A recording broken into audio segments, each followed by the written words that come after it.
এরকমভাবে যদি fish fry বাড়িতে বানানো হয় তাহলে কিন্তু রেস্টুরেন্টের থেকে স্বাদ কোনো অংশে কম হবে না। খুব সহজ আর সিম্পলভাবে রেসিপিটা দেখাবো, যেটা আপনারা একবার দেখলেই সহজে বাড়িতে বানাতে পারবেন। তনুশ্রী সারাদিন চ্যানেলে আপনাদের সবাইকে স্বাগত। এখন আমরা মাছ কিনতে চলে এসেছি চন্দননগরের লক্ষ্মীগঞ্জ বাজারে শঙ্করদার দোকানে। এই দাদার দোকান থেকেই আমরা রেস্টুরেন্টের মাছ কিনি।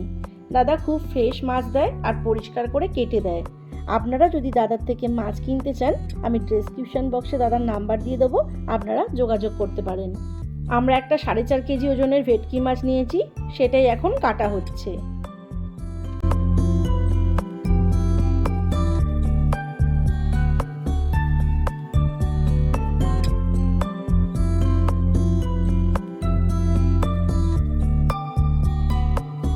আজকের রেসিপি ফিশ ফ্রাই। এই ফিশ ফ্রাইটা বানানোর জন্য এখানে আমি পুদিনা পাতা, ধনে পাতা, দুটো বড় সাইজের পেঁয়াজ, একটা রসুন, আদা আর কাঁচা লঙ্কা নিয়ে নিয়েছি। এখন আমি এগুলোকে কেটে নেব। পেঁয়াজটা যতটা সম্ভব ঝিরিঝিরি করে কেটে নিতে হবে। আমার বাড়িতে রেস্টুরেন্টের মতো ছুরি নেই, তাই আমি বটিতেই কাটছি। ছুরি দিয়ে কাটলে অনেক বেশি ঝিরিঝিরি করে কাটা যায়। এখন আমি আদা রসুনটা ছাড়িয়ে নেব।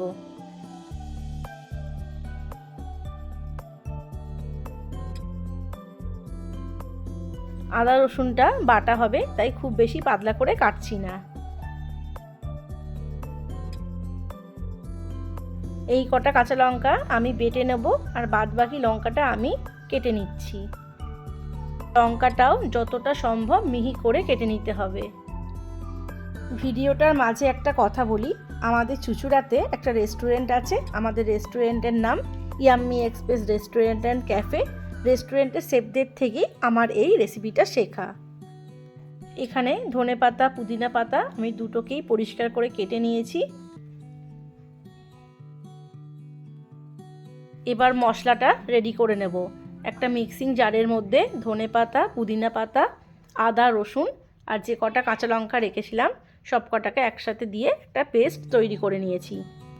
এদিকে একটা বোলের মধ্যে আমি মাছটাকে ভিনিগার দিয়ে ভালো করে ধুয়ে নিচ্ছি। এতে মাছটা খুব নরমও থাকবে আর মাছের যে একটা আষ্টে গন্ধ সেটাও কেটে যাবে।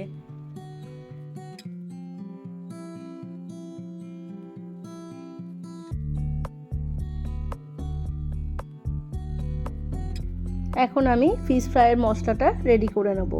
বাটির মধ্যে কুচনো পেঁয়াজটা দিয়ে দিয়েছি। আগে থেকে যে মশলাটা করে রেখেছিলাম সেই মশলাটা দিয়ে দিলাম। কেটে রাখা কাঁচা লঙ্কা দিয়ে দিয়েছি, সর্ষের তেল দিয়ে দিয়েছি, পরিমাণ মতো নুন, গোলমরিচ গুঁড়ো, আগে থেকে করে রেখেছিলাম ভাজা মশলা সেটা দিয়ে দিলাম, আর দিয়ে দিলাম কাসুন্দি।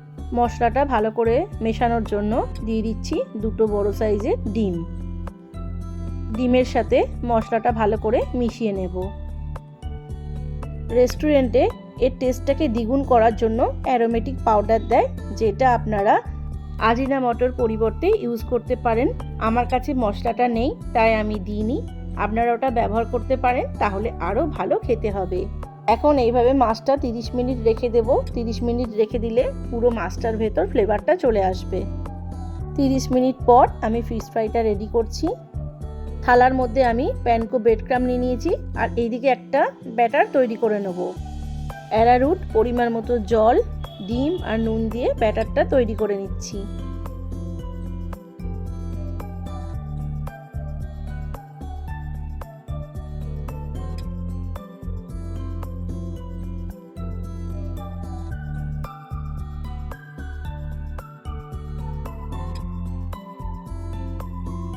এবার ফিশ ফ্রাইটা আমি রেডি করে নেব।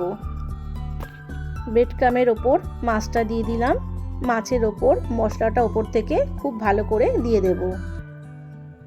এরপর ওপর থেকে ব্রেড ক্রাম্বটা ভালো করে দিয়ে দিচ্ছি।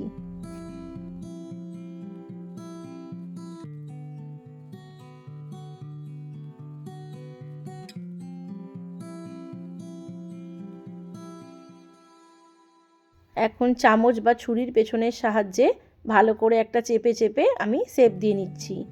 আশা করি আপনাদের বুঝতে খুব একটা অসুবিধা হচ্ছে না। এরপর ব্যাটারে চুবিয়ে ব্রেড ক্রাম্ব দিয়ে আর এক কোটিং দিয়ে নেব। এই একইভাবে সব কটাকে আমি রেডি করে নিয়েছি।